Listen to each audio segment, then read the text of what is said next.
Hello everyone. इस video में हम लोग बात करेंगे एसबीआई क्लर्क मेंस को लेकर। थोड़ा थोड़ा मैं एक्सपेक्टेड डेट की बात कर लूँगा, उसके बाद प्लानिंग की बात करेंगे एंड सिर्फ मेंस की प्लानिंग के बारे में बात करेंगे। एंड मैं सोर्सेज बहुत डिटेल में नहीं बताऊंगा, सोर्स की वीडियो ऑलरेडी है चैनल पे, तो वो देख लेना, ठीक है।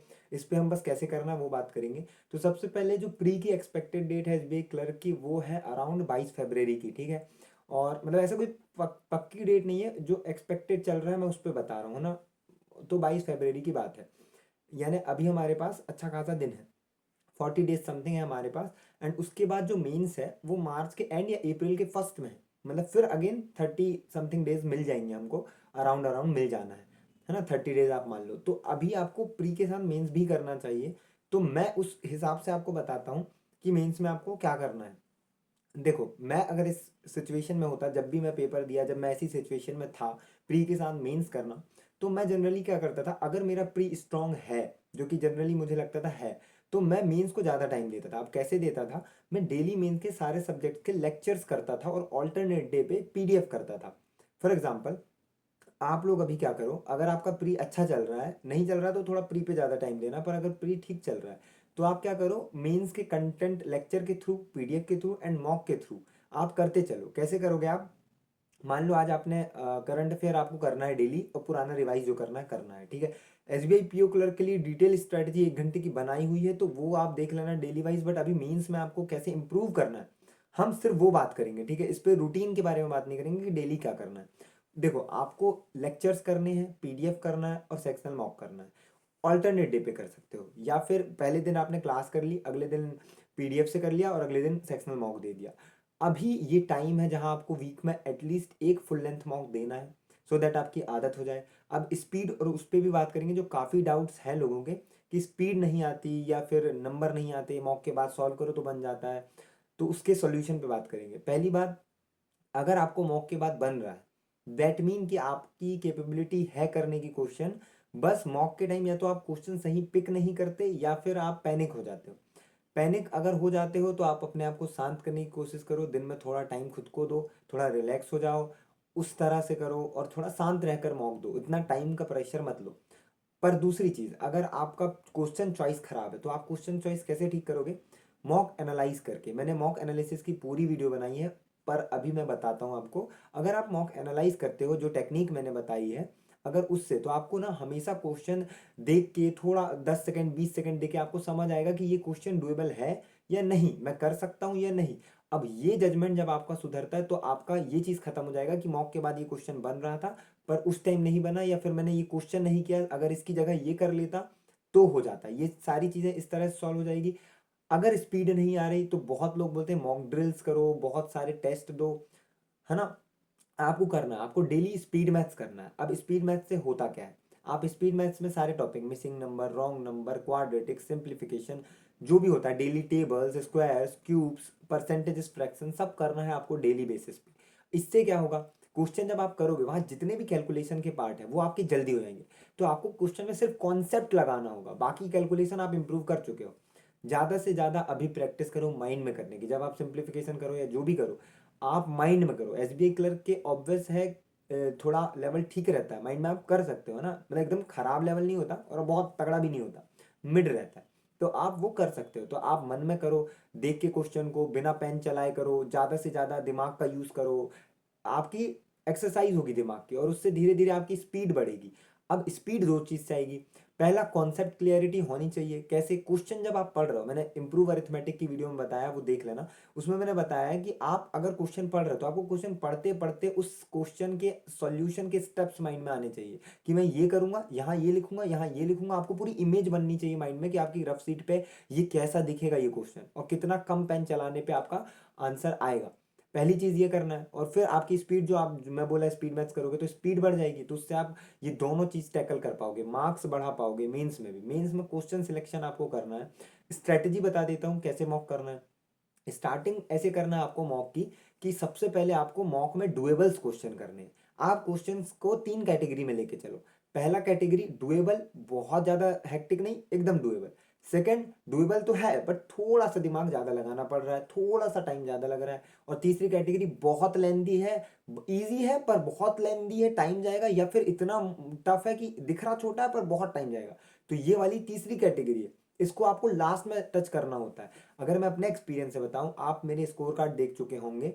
मैंने एक चीज़ क्या फॉलो करी थी कि ये वाला ही सीक्वेंस फॉलो करता था मैं, और होता क्या था कि मैं एग्जाम में हार्डली, जो ये टफ वाला तीसरा लेवल 3 का कैटेगरी क्वेश्चन है, उसमें हार्डली मैं 2 या 3 क्वेश्चन उस टाइप के करता था।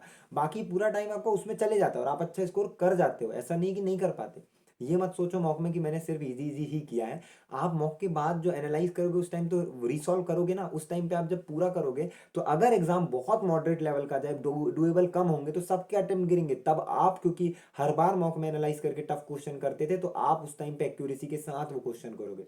अब यहाँ एक्यूरेसी की बात आ ही गई है तो उस पर भी बात कर लेते हैं।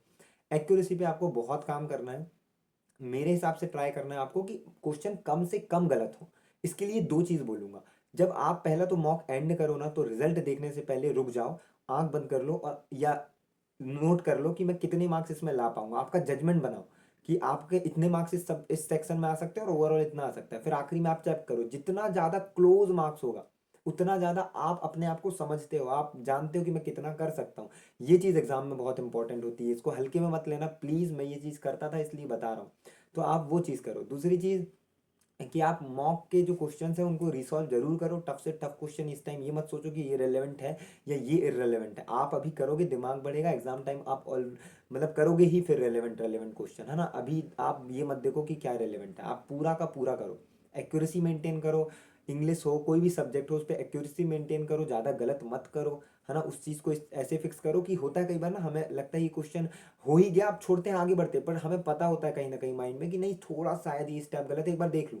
5 सेकंड हम छोड़ते हैं, उससे हमारा वो क्वेश्चन गलत हुआ, माइनस गया, प्लस जो होने वाला था वो मार्क्स तो पूरा गया ही गया। उसके बाद माइनस जो 1/4 मार्क्स जो माइनस होना है 25%, वो भी गया। मान लो 1 मार्क्स का एक क्वेश्चन है तो 1 मार्क्स तो गया और 0.25 अलग चला गया। तो वो मत करना। तो एक्यूरेसी मेंटेन करना, मॉक इस तरह से अटेम्प्ट करना है। लेक्चर्स को कैसे यूटिलाइज करना है, लेक्चर्स आपको क्वेश्चन देखना है, पॉज करना है, खुद से करना है, फिर टीचर का देखना है और समझना है कि क्या मैं इस क्वेश्चन को मेरी मेथड से ना करके इस मेथड से करूँ तो जल्दी हो जाता है, क्या मेरा जो दिमाग है वो उतना जल्दी क्वेश्चन को समझ नहीं पा रहा, क्या मेरी रीडिंग कम है। वो सब चीज़ें आप सीखोगे लेक्चर के साथ, पॉज कर करके करते करते करते टाइम लगेगा पर आप करोगे। मैं हमेशा बोलता हूँ मेंस में नंबर ऑफ क्वेश्चंस और बहुत ज़्यादा करने से ज़्यादा इंपॉर्टेंट होता है जितना करो उसको बहुत अच्छे लेवल पे करो। पीडीएफ अगर उठाओ तो एक क्वेश्चन करो तो ऐसा सीखो उससे कि बिल्कुल उस टाइप के पूरे क्वेश्चन, उससे रिलेटेड सारे टॉपिक, आपको उससे रिलेटेड क्वेश्चन, टॉपिक नहीं, क्वेश्चंस आपको सारे बन जाए। तो इस तरह से आपको करना है। मैंने क्या बताया देखो, एक बार सम अप करते हैं एंड अगर कुछ बचता है तो बात करते हैं। एसबीआई क्लर्क मेंस के लिए सब्जेक्ट वाइज कैसे पढ़ना है उस पर हम लोग क्वांट की बात कर लिए, है ना। अभी मैं रीजनिंग, इंग्लिश और जीए को भी एक बार टच कर ही लेता हूँ। रीजनिंग में आपको क्या करना है, लेक्चर्स के थ्रू एक दो पजल कर लिए और फिर पीडीएफ पे जाना है और फिर थोड़ा बहुत सेक्शनल मॉक पे जाना है। थोड़ा बहुत नहीं, जाना ही।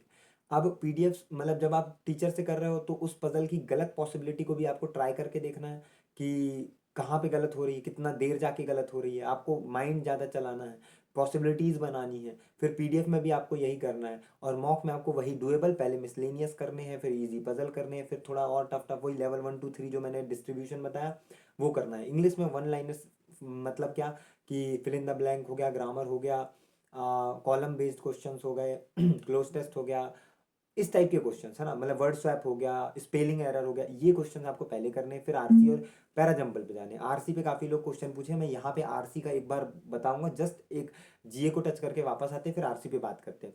जीए पे आपको क्या करना है, मैंने पहले ही इम्प्रूव जीए की एक वीडियो बनाई हुई है, प्लीज़ वो वीडियो देख लो, क्योंकि जीए पे मेरे हिसाब से मैं इससे ज़्यादा कुछ इनपुट नहीं दे सकता। उस वीडियो पे मैंने बताया हुआ है। मैं जो भी वीडियो बोल रहा हूँ आपको मिल जाएगी। मैं बोला इम्प्रूव अरिथमेटिक, तो यही सर्च करोगे अगर, इम्प्रूव अरिथमेटिक बाय हर्षित बैंकर या हर्षित पटेल, जो भी मिल जाएगी। इम्प्रूव जीए भी मिल जाएगी, इम्प्रूव अरिथमेटिक भी मिल जाएगी।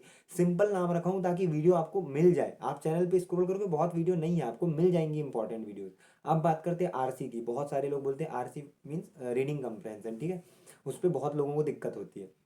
रीडिंग के लिए मैंने बोला था एडिटोरियल आपको करना है, वोकैब आपको करना है, पढ़ना है आपको इंग्लिश ज़्यादा से ज़्यादा। अब आप एग्जाम में क्या करोगे, कुछ अप्रोचेस हैं जो मैं आपको बता रहा हूँ। पहली अप्रोच ये होती है जो निमिषा मैम की है, और शुरू में उन्होंने सबको वही बोला, मैंने भी किया, पर फिर मैंने अपना चेंज कर लिया था मेरे हिसाब से। आपको भी वही करना, अपने हिसाब से चीज़ें चेंज करना है।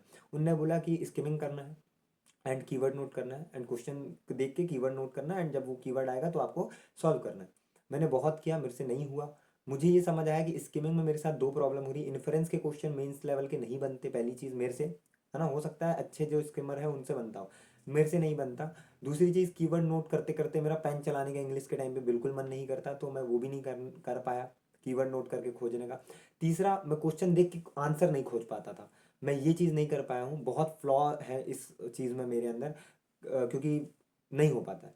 तो फिर मैंने क्या किया, मैंने रीडिंग इम्प्रूव करी। मैंने क्या किया, रीड करा बहुत डिटेल में, हर एक वर्ड पढ़ा, हर एक सेंटेंस पढ़ा, धीरे धीरे रीडिंग की स्पीड इम्प्रूव करी। अब देखो, रीडिंग की स्पीड इंप्रूव हुई तो मैं क्या किया, अब समझना, ये चीज़ आप फॉलो तब करना जब आपको सही लगे, मैं बोल रहा हूँ इसलिए नहीं। देखो मैंने क्या किया, बाकी टॉपिक्स पे स्पीड बढ़ा ली, इंग्लिश के बाकी टॉपिक्स मैंने बहुत तेज करे, और वो तेज करने की वजह से हुआ ये कि मेरे को आरसी के लिए हमेशा 8-8 मिनट मिल जाते थे। लास्ट में 12 मिनट में ऑलमोस्ट सारा पेपर हो जाता था, और 8 मिनट में सिर्फ 6-7-8 क्वेश्चन जो आरसी के बचते थे वो ही बचते थे। अगर मैं प्री की बात करूँ, 20 मिनट वाले टाइम की बात करूँ, मेंस में मैं उसको आरसी को मिड में करता था। ये भी बता दूँ, जैसे 40 मिनट मिला, शुरू के 20 मिनट पूरा कर लिया, वो 20 नहीं, 15 मिनट कर लिया, फिर बीच का 10 मिनट आरसी में दिया, फिर लास्ट में वापस जो बचा है वो किया। पर प्री में तो लास्ट में किया। अब आरसी को मैं कैसे किया, पूरा रीड किया, पूरा समझा पैसेज किस बारे में है, अच्छे से देख लिया, एंड देन मैं वन बाय वन क्वेश्चंस गया, पढ़ा, और क्योंकि मैं पढ़ चुका था आरसी, मुझे याद था इसका आंसर है इसमें, ये दिया है, ये दिया है, ये है, ये है, मिल गया। अब इसका दूसरा अप्रोच आप ऐसा कर सकते हो, अगर आपको लगता है रीडिंग में बहुत टाइम लग रहा है तो प्रैक्टिस तो करो डेली रीडिंग की, स्किमिंग की भी, बट आप ऐसा भी कर सकते हो कि एक बार थोड़ा क्वेश्चन पढ़ लो, कीवर्ड नोट ना भी करो तो पूरे 10 क्वेश्चन या 8 क्वेश्चन मत रीड करो, 4 क्वेश्चन रीड करो, एक दो पैराग्राफ पढ़ो, फिर अगले 4 क्वेश्चन वो रीड करो और फिर पढ़ो, या ऐसा भी मत करो, 4 क्वेश्चंस पढ़ो और पूरा ही पैसेज निपटा दो, उसके बाद फिर बाकी के 4 क्वेश्चंस को आपको देख देख के कि ये था यार वहाँ, थोड़ा थोड़ा करके आप मैच कर लो। और क्लर्क में कई बार ऐसा होता है कि आपको जो क्वेश्चंस के वर्ड दिए डायरेक्ट डायरेक्ट मिलते हैं, कभी कभी ईयर आ गया, नंबर आ गया, डायरेक्ट मिल जाता है, तो वो डायरेक्ट देख लो, फिर उसमें बहुत ज़्यादा लोड नहीं लेना है, डायरेक्ट नंबर दिख गया, नंबर देखे, बट हाँ नंबर के आगे और पीछे की लाइन पढ़ लेना। कई बार वही चीज़ घुमा के दिया जाता है और वो फॉल्स होता है और हम ट्रू करके आ जाते हैं, वो चीज़ मत करना। तो ये इंग्लिश की बात हुई, क्वांट की बात कर लिया हमने, रीजनिंग की भी कर लिया, सब कर लिया। पीडीएफ के लिए सोर्स वगैरह मैंने ऑलरेडी सोर्स वाली वीडियो में बता दिया। अब देखो इस वीडियो के बाद आप कौन कौन सी वीडियो देख सकते हो, मैं आपको एक छोटा सा ब्रीफ देता हूँ, अगर देख चुके हो तो नहीं देखना है। एसबीआई पीओ क्लर्क की डिटेल स्ट्रैटेजी 1 घंटे की जो है, उसमें आपको अगर सब्जेक्ट का कुछ नहीं समझ आता, आपको कहाँ से करना है, बिल्कुल कुछ नहीं, तो आप वो देख सकते हो। अगर ठीक है आप कर रहे हो बढ़िया, तो मेरे हिसाब से ज़रूरत नहीं है उस वीडियो की।